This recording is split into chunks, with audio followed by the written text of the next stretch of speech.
The CBS Radio Mystery Theater presents...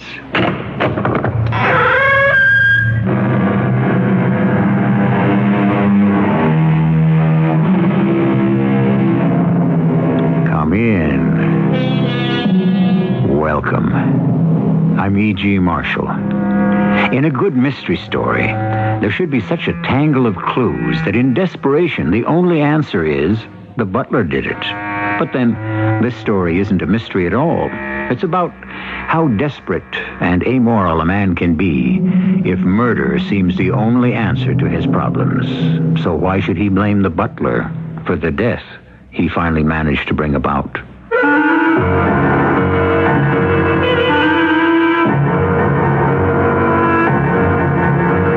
Our mystery drama, A Cup of Bitter Chocolate, was written especially for the Mystery Theater by Ian Martin and stars Joan Shea and Paul Hecht.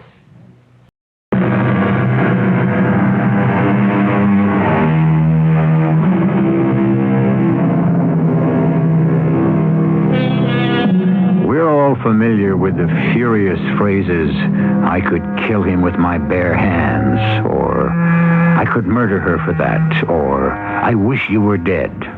At one time or another, we must all have said them, except, of course, we didn't mean them. They were expressions of frustrated exasperation, not intention. No human being ever sets out to kill another, do they? That doesn't ring quite true either, because sad and obscene as it may be, a small percentage do. I can't do it, Vera. I just can't. You've got to, Ted. No. It's the only way. There's got to be some other. We could borrow someplace. You know anyone who would lend you one other thin dime? Well, what about you, Vera? Isn't there somewhere you can raise some money? No. You got by before you met me. I mean, how did You want me to go back to that? No, I mean, well, not exactly, but... Well, some of the guys you used to know... Why don't you come right out with what you want to say? There's only one way I could raise money from those men. Is that what you want me to do? What are you talking about? It doesn't matter. I'm not going back to that while I have you. I do have you, don't I, Ted? Yes, of course. I hope you mean that. I depend on you, my darling. So you better get the money. I can't get it from Mother. I've overdrawn my allowance. I have loan sharks clamping down on me from every side. I mean, where do I get it? You're the only heir, aren't you? You know that as well as I do, but... Well, you know how Mother is. Since I have never had the opportunity to meet her, I can only say I know how you tell me she is. Well, you can't exactly blame her. I'm all she has left. I mean... Well, she lost everything in one night all those years ago. I don't say I agree with how she feels since then, but... Well, you can understand it. You understand it, Ted. She has all the money. I haven't any control over it. She wouldn't have any control over it if she wasn't here. Oh, for heaven's sake, don't let's get started on that again. We never stopped, darling. You don't know what you're saying. I know, all right. The only way you, me, us, will ever get the money we need out of your mother is if she is dead. Vera, I couldn't. I wouldn't know how. Suppose you were showed the way. I still couldn't. Look, I've done a lot of lousy things in my life, but nothing would make me go as far as murder. Are you sure? Yes. How long do you expect me to hang around? It's either now or never. Oh, Vera, please. I can't kill her. Okay. Then I go to her and get what I can out of her to leave her darling boy alone. Ah, that wouldn't work. It wouldn't be too sure. The Poindexter name is big news, especially if there's a way to drag it into the dirt. And that's just what I would do unless she anteed up. For your information, one of the things your little Vera needs some heavy dough for is to keep you from becoming a father. Oh, no. Oh, yes. You can't. I mean, you What couldn't. other choice do I have? Unless you want to marry me and live unhappily ever afterwards. I do, Vera. It's just that Mother... Well, you've got to understand her, Vera. Why should I understand her? Would she even try to understand someone like me? It's just that...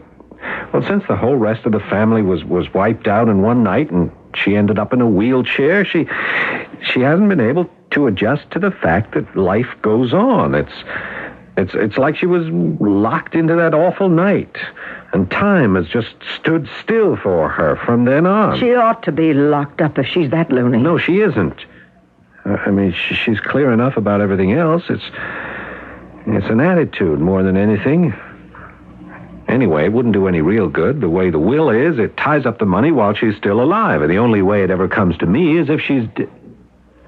What have I been trying to tell you? If I could only do it without being caught. You could. Lots of ways. How? Well, that's something we can work out together, darling. I must be mad even to talk about it. There's no way. Of course there is. Pills. What? Well, after the accident, she had the nervous breakdown and all, and her back condition. Well, she must pop some kind of pills. Yeah, she has a whole carload of prescriptions. Well, find out what they are. Uppers, downers, you name it. I got a pipeline to any kind. All we have to do is to find out what she has to take too much of.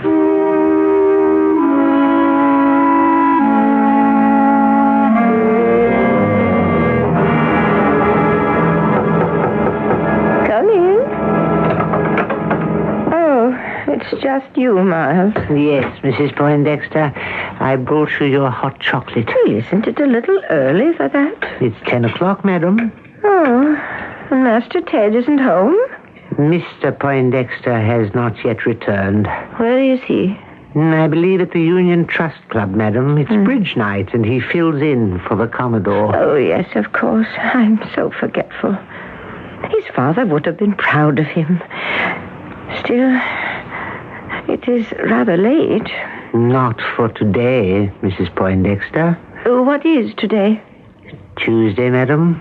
April 14th, 1979. Oh, how foolish of me. How the years pass. Or do they? We are none of us getting any younger. What a terrible thought.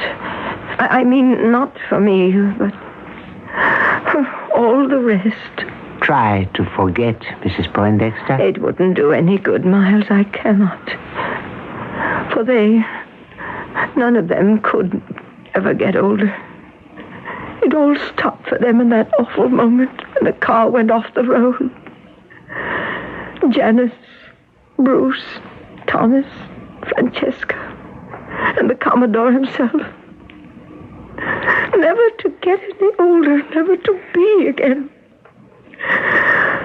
Oh, only Ted and myself left. Oh, why, Miles? I can't give you any answer. My husband and all my children except my little one. It was God's will that you should be spared. I suppose. Except, do you know, Miles, I often wonder why. May I pour your chocolate before it gets cold? Oh, dear, thoughtful, faithful Miles, what would I do without you? Oh, yes, of course. Will you have your pills? Oh, I suppose so. Whatever they're for. Well, Dr. Brouchard is very definite that you follow his routine. Very well. Ted usually feeds them to me. But if you're sure you know what it is I am supposed to take... I think you can trust me, Mrs. Poindexter. Oh, after my beloved son. Who else in the world, Miles? Yes, madam. Here they are, all laid out for you. What is it? Oh, nothing. I was just thinking how odd and variable life is. Night after night, I accept these pills without looking at them or questioning what I take. Yes? Just a silly, vagrant thought. If anyone wanted to get rid of me, it would be so easy. Maybe it might be better. Madam. Oh, Miles, I'm only being silly. I'm ashamed of myself for even having voiced the thought.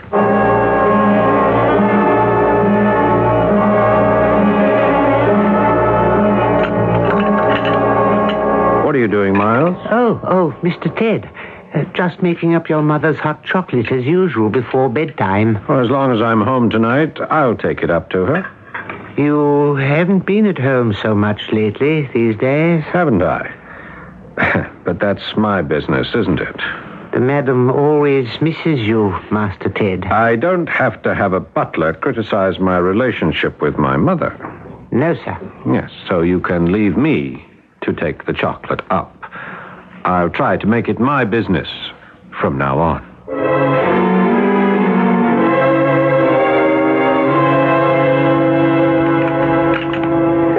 It's always so nice and soothing. You should try a cup yourself before you go to bed, Teddy. Well, maybe I will. Certainly relaxes you. Oh, yes. But not nearly so much as having you bring it up and just sitting with me for a while. That's the best part of it. Well, I'm glad you think so. We should spend as much time together as we can. If you want. Oh, I do. But only if you want it. Is it what you want, Ted? Yes, Mother. That's one of the things I do. What else? Well, Mother, there are some business things I might like to do if I had some capital. Money? Yes. Well, darling, why not? Just take all that up with Judge Gearing and his law firm. He was your father's best friend, and he'll know if whatever you want to do is a good idea. I don't want to take it up with the judge or his law firm. I'd like to be on my own. And so you should be when you are ready. But in the meantime, don't slink away from good advice. Your father always... Mother, what my father said hasn't much relativity anymore. Well... Look, can't I have some money, some freedom to be my own man? What do you need money for anyway? Oh, forget it, Mother. It doesn't matter. If I want it, I'll just have to find a way to get it myself. That's nice, dear. Just like your father. That's exactly what he would have said. Now give me a nice kiss goodnight, darling. And wish me sweet dreams. Good night, Mother. Sleep long and deep.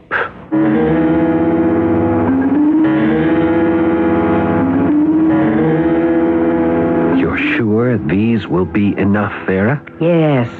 Just spill the powder out of the capsules into that icky drink she takes before she goes to sleep.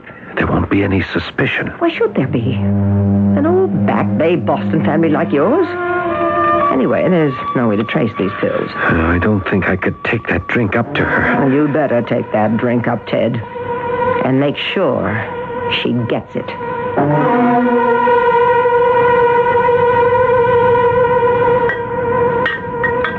Mr. Ted. Oh, I didn't see you there, Miles.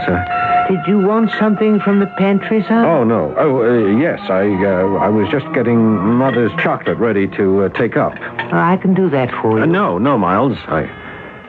You know she likes me to do it when I can. I wanted to get this from me. Yes, sir. If you'll let me have the pot, I'll put it on a tray with the cup, and you can take it right up. You shouldn't have come back here, Ted. I can't be in the house with her knowing that... You sure she drank it? I watched her swallow every drop. You used all the pills? Yeah, Miles nearly caught me at it. I was just putting the lid back on the pot when he came in. You think he suspects? No. All right. You gotta get back there and empty out all her own pills so that it looks like suicide. I can't look at her dead. You've got to, Ted. It's just how you wanted to see her all your life.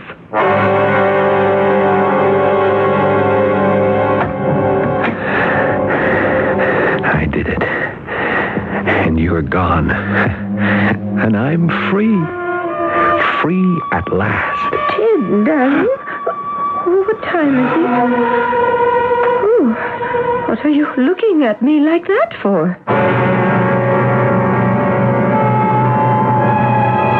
Well might she ask that question, for Ted Poindexter's blood has run cold as his mother's corpse speaks to him. Frozen in white shock, his mouth hanging open loosely, while a scream of terror crystallizes in his throat. He is speechless. How can the woman he murdered be alive? Or is she a ghost returned to haunt him forever? I'll be back shortly with Act 2.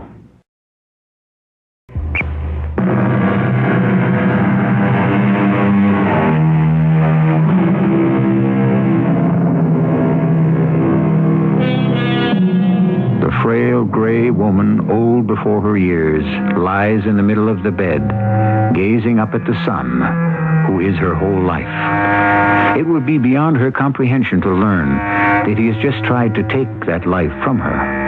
As for Ted Poindexter, after his initial shock at being spoken to by a woman he considered dead, he has not gotten the grip on himself. And while he desperately tries to justify his presence in his mother's bedroom in the middle of the night, his mind is racing and speculating about what could have gone wrong in his plan for murder. What is it, Ted? It's all right now, Mother. It was only that when I came home, the front door was just on the latch. I called for Miles, but there was no answer. And I started to worry that the house might have been broken into or something. Well, I certainly hope not. I haven't been disturbed. Oh, poor boy, so worried. What time is it? It's about 2 in the morning. Oh, is that all? Oh, I really feel quite wide awake. I'm afraid I don't, Mother, so I'll say goodnight and let you get back to sleep. I'll turn the light off. I wonder what happened to Miles. He came up about 10:30 and knocked on the door to see if I needed anything. I told him no, and he said he was feeling a bit tired and was going to bed. But it isn't like him not to lock up. No, it isn't. Perhaps before you go to bed, you could just look in on him and see that he's all right. Yes, I will. Good night, Mother.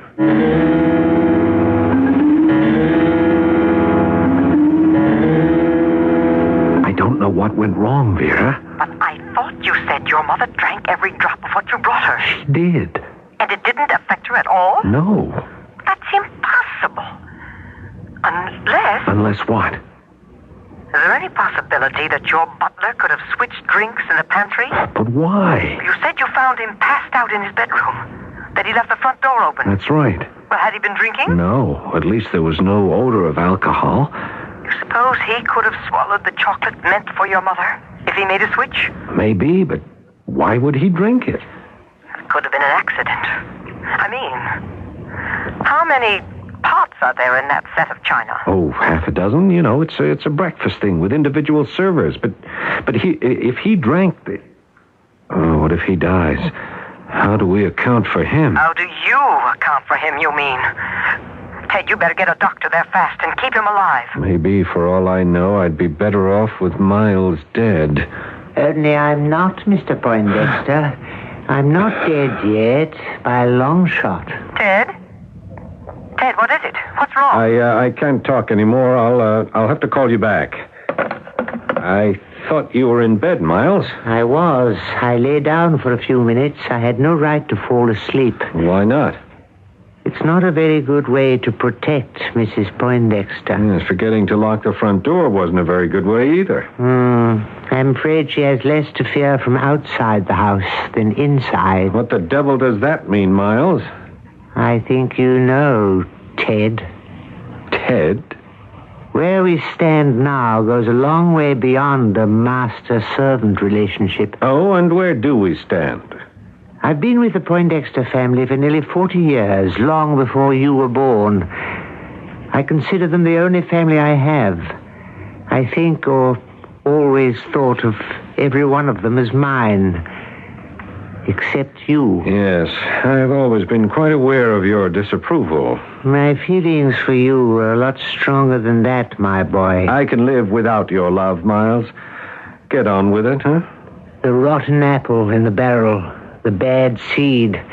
You've never been any good. You have no right to judge me. If I didn't before, I have now. What does that mean? The girls, the shoddy little affairs, the petty thievery, the drugs. They're all one thing. But murder is something else, Ted. Murder? I know about the woman you're mixed up with. I've followed you more than once on my days off. You stupid old meddler. Why couldn't you mind your own business? I considered it mine. Because I know you only too well. I could see that desperate thing building behind your eyes. I knew how far in debt you were. But I never dreamed how far you were ready to go to get out of it. Until the last few days. Get to the point. Not with pleasure, I assure you. I wondered why you were suddenly giving up your evenings just to take your mother her chocolate drink. I wouldn't admit it to myself, but I was afraid of why. Tonight, I watched you prepare that lethal dose carefully. So when I got you the tray, I changed to a pot I always brew for myself. You've gotten away with a lot, Ted. But you don't really think as long as I'm around that you could really get away with murder?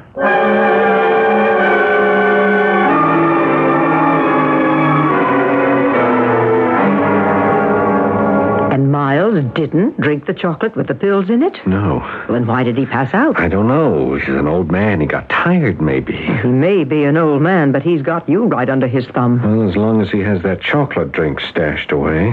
If that drink was to be analyzed, it could lead right back to me. It won't be, he says, if I stay in line. You mean with all the evidence in his hands, he won't go to the police? Only if I try anything again. There's only one answer, Ted. You've got to get rid of Miles first. Or both of them together.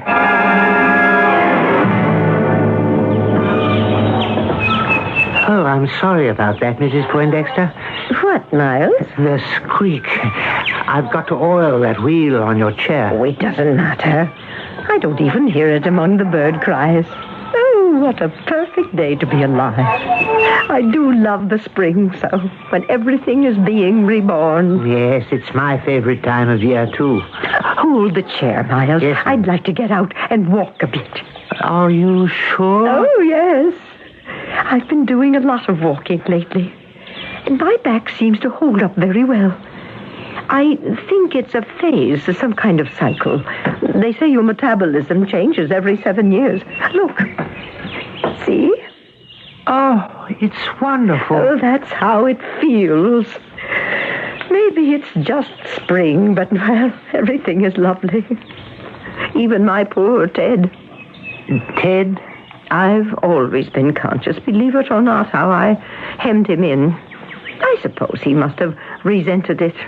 But the last week, he doesn't seem to. Oh, maybe we've found an accommodation somehow. I hope you have. And you walk wonderfully. Well, the doctors say in time I could get back to normal. With your help, or someone's, of course. You can always have my help, Clara. Clara? Oh, I'm sorry. That just slipped out. Well, why not? You're a good friend. What would I do without you? You don't need anyone. Not anymore. I'm afraid that isn't true. I'm suddenly very tired. I'd better get back to my chair. Yeah, lean on me. When don't I? All right. Thank you. I wheel you back through the garden? I'd like to, but it's such a long way. Oh, would I be too heavy to push up the hill and in through the garage? To me, you're always light as a feather, Mrs. Poindexter. I think I liked Clara better. So do I. But I don't think for us it's quite appropriate. Oh, here's the chair. Let's get you settled. I hate to get off my feet. I still do get a little tired. That will pass. Oh, that's Ted. Oh, I don't know why he likes those funny little low-slung cars. That's not so little, that sports car. You'd be surprised how much it weighs. Wheel me up the drive, Miles. Ted's just getting out, and I want to ask him something. Yes, here we go. He should have leveled off this incline long ago. Those concrete walls on each side, it's like going up into a tunnel. I always used to think when I parked and got out to open the garage door, if the brakes would ever go. What is it? The car. Ted's car. Ah, good Lord. It's slipping backwards. Ted! Miles, look It's out! coming right at us. Too fast. It must be in reverse. Oh, Miles, we're trapped. Hold on, Clara. Hold on.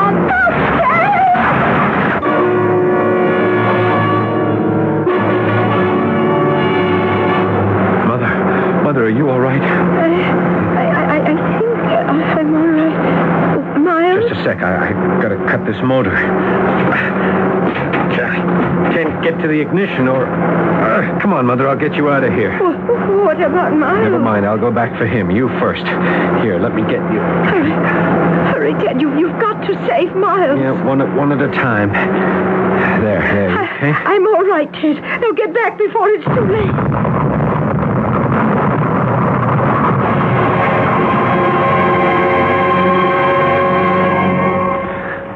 How is he, Dr. Burchard? Oh, fine, Ted, fine. Very lucky. When he went rolling away from the car after he'd saved your mother, he ended up behind the wall. It shielded him from the explosion. And Mother? A few little scrapes and abrasions. Matter of fact, I'm very cheered to learn she was spry enough on her feet to get out of range. Her back has improved wonderfully. You can see her if you want. I'd like to see Miles first, if I can. Oh, I don't see why not. He's bright enough at the moment. But your mother wants to see him, too. Yeah, well, I won't be a moment. Okay. I have other patients waiting, so I'll have a nurse take you in.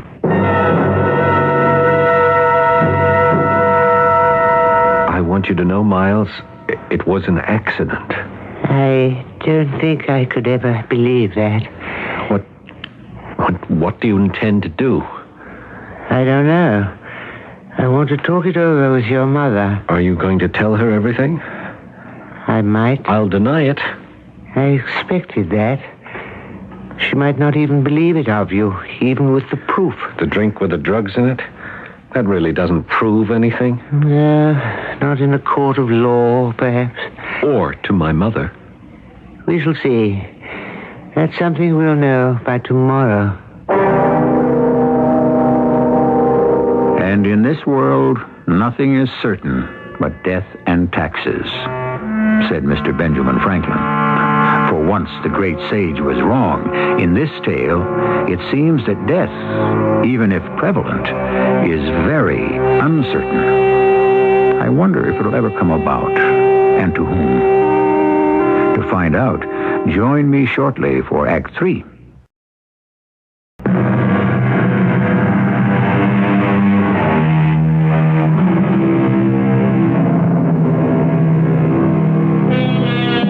Ted Poindexter has fled to his inamorata, Vera, in search of what solace he can find from her.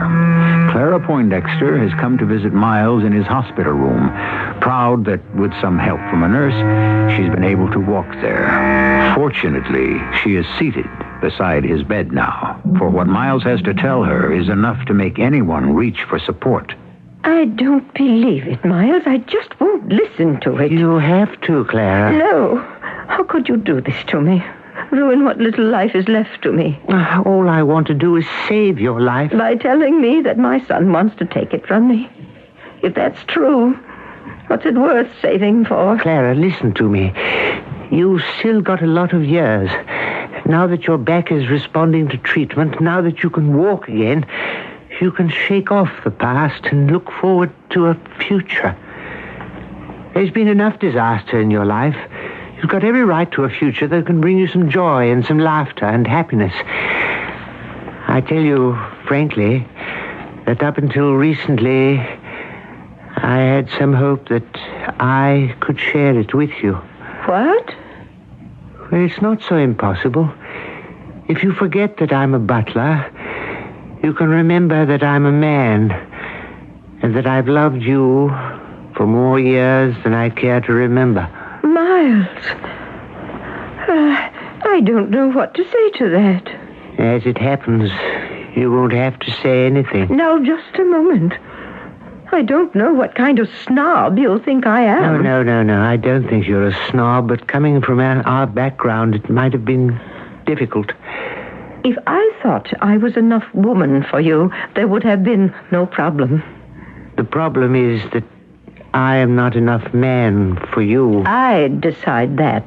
You can't. I'd like to see you stop me. Clara, forgive me for having to say this.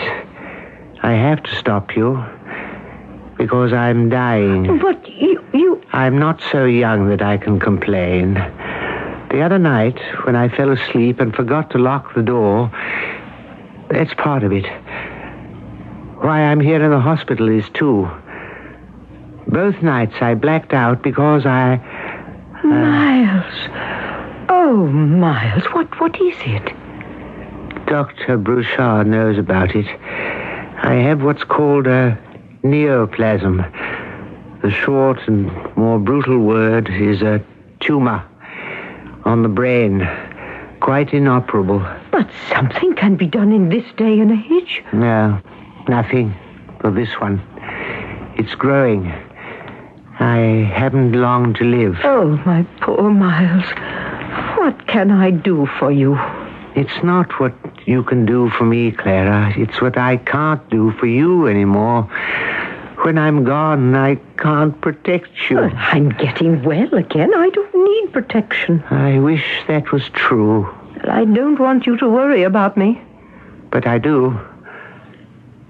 Maybe I should bite the bullet and accuse Ted of attempted murder. Miles, you couldn't do that. It isn't true. Today was an accident. Maybe. But the drink he made for you was deliberate. I'll never believe Ted could do anything as dreadful as that. Even if I proved it to you by having it analyzed? No. Miles, why do you want to destroy me? Destroy you? Nothing is further from my mind. I only want to save you. From what? From Ted? My own son?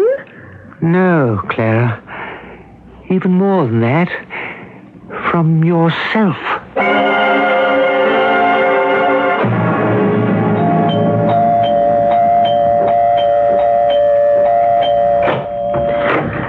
Okay, Ted, I give up.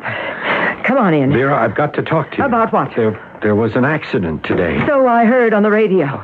You tried to get them both, and you botched it. I mean, you really botched it. Now they've got you in a corner. Vera, listen. Today was an accident. Oh, yeah? Yeah. I've been meaning to have the shift gate attended to. You see, on that hill there, I usually shove it into first, but the gate is worn and it goes into reverse half the time, so now I leave it in neutral and depend on the handbrake. But this time I must have had it in reverse. Oh, Ted, spare me the mechanical jazz. You think any jury's going to believe all that? What jury? Oh, wasn't someone hurt? They're both in the hospital. No. They're both okay. And Miles is just going to sit still for you? I don't know. The way he feels about the family name... Oh, forget all that, even if he does. Where are you now? A fat chance you have of raising any dough to get what we have to off our backs. I've got something else to tell you. What? Using your collateral as heir to the Poindexter dough, you raised a lot of loans through me and my connections. To say nothing of those pills I kited through for you. We got all that through some pretty heavy sources. And these guys don't play footsie. Now, how are we going to pay off? All right, just give me some time. We're playing out of time, Ted. These guys are leaning on me. And what they do to me is peanuts compared to what they could do to you. So where do we go from here? And it better be somewhere fast. Yeah, there's only one way I can figure, Vera. Can you get me a gun? A gun? What are you going to do with it? Miles leaving the door open the other night made me think. Now, look, half the houses on our block have been broken into sometime or another.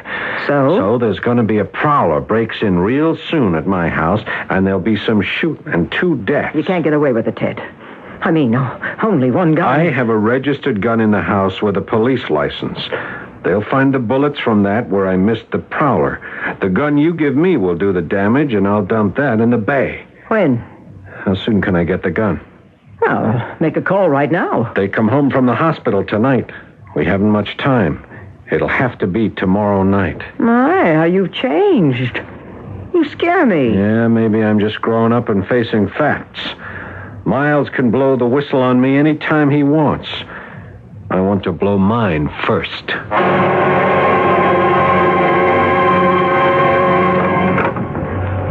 Clara. I mean, Mrs. Poindexter. Good morning, Miles. What are you doing on your feet? Getting very used to navigating on them again. How are you today? It's intermittent. For the moment, I couldn't feel better.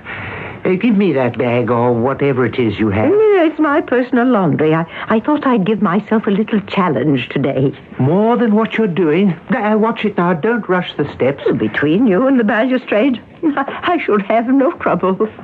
What challenge? Well, after breakfast, I'm going to visit the laundry room downstairs and put my own personal things in to wash. Aren't you pushing things a little, madam? I thought I was Clara now. Oh, forgive me for that. That was only a dream. I don't see why. I haven't anything to offer you. Only my life. What's left of it. Up until yesterday, I thought there was none left of mine. Look at you, Clara. Back on your feet, finding your health. You would have everything left if it weren't for... Don't. He's my son. He's your nemesis. No, I'll never accept that. Yes, I know. I'm afraid you never will. Where is Ted, by the way? He went off somewhere. He said he had to pick up something, but that he'd be back by dinner time. Miles, what is it? No, nothing. It's just a slight headache. Come along now. Breakfast is waiting.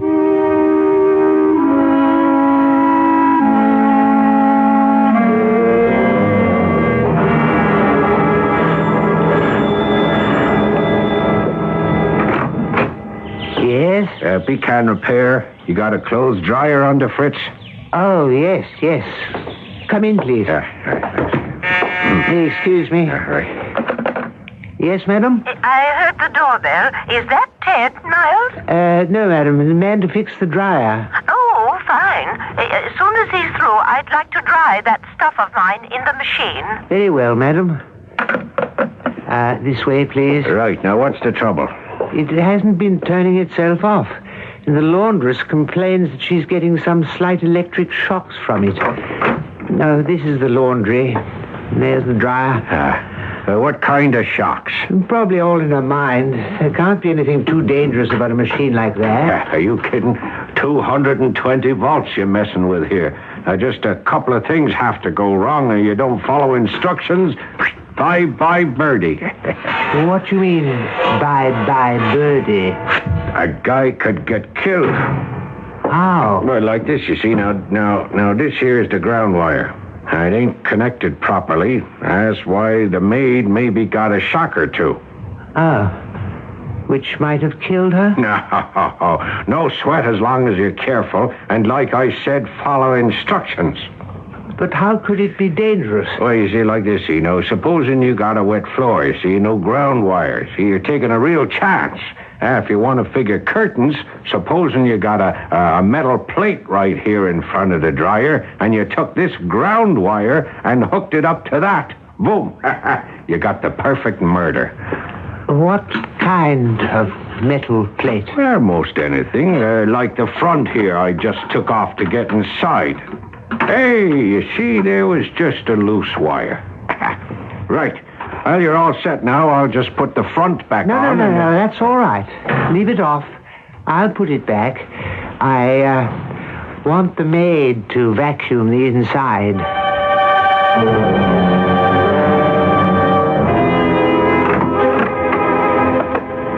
Good evening, Mr. Poindexter. Oh, Miles, so we're back to that again, huh? Crossed swords?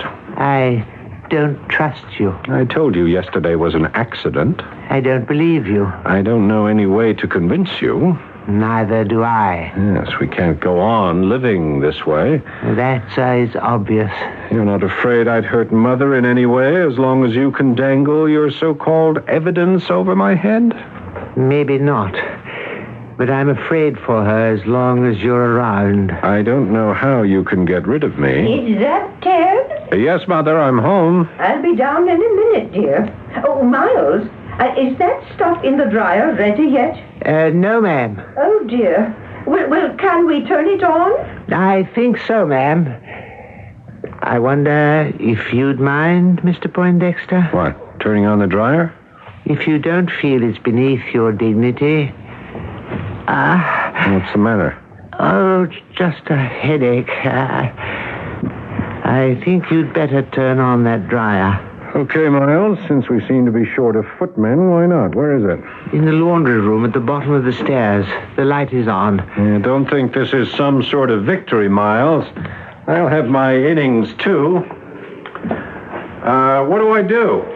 Just stand in front of it and pull on the switch. Right. Miles, what happened? The lights flickered. I'm sorry, Clara.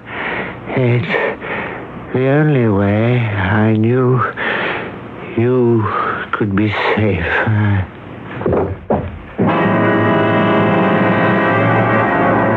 You're going to be all right, Miles. They're going to operate. Get that tumor out. Too late. They know that. It doesn't matter. The headaches were so excruciating I couldn't have stood them. This is... Goodbye, Clara. No, don't leave me. Not alone. Look at you. Standing. It's starting all over again for you. For us. Yeah, it's too late. Clara. What? Before they brought me here, I drank the chocolate and washed the chocolate pot. No evidence. No scandal. And whatever happens, I even the score for Ted's death. A terrible accident. But the only thing that matters is that you're safe. Safe at last.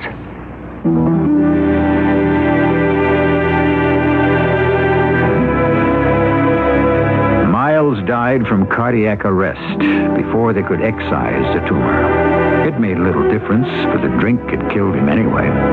The funeral of Ted Poindexter was a private one, with few mourners. But the friends who were there delighted in the fact that his mother came to it without the wheelchair that had caged her so long. As some simple soul has remarked, it was the best of a bad business. I'll be back shortly.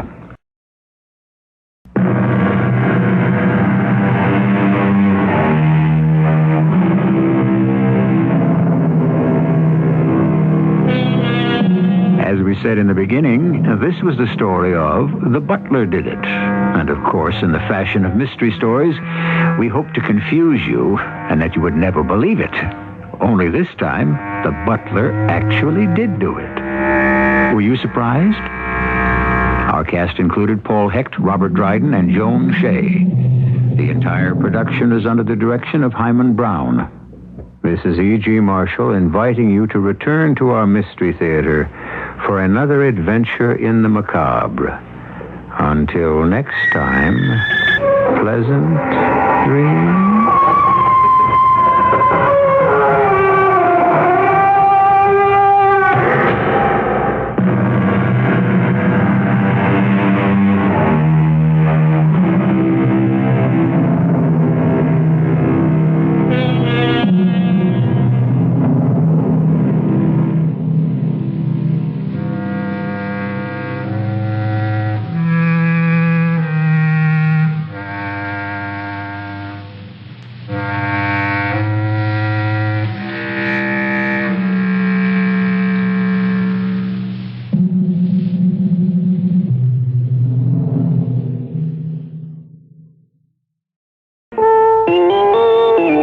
CBS News, an extremely dangerous hurricane named David gets stronger as it heads for Barbados in the Caribbean. Arrival time sometime Tuesday.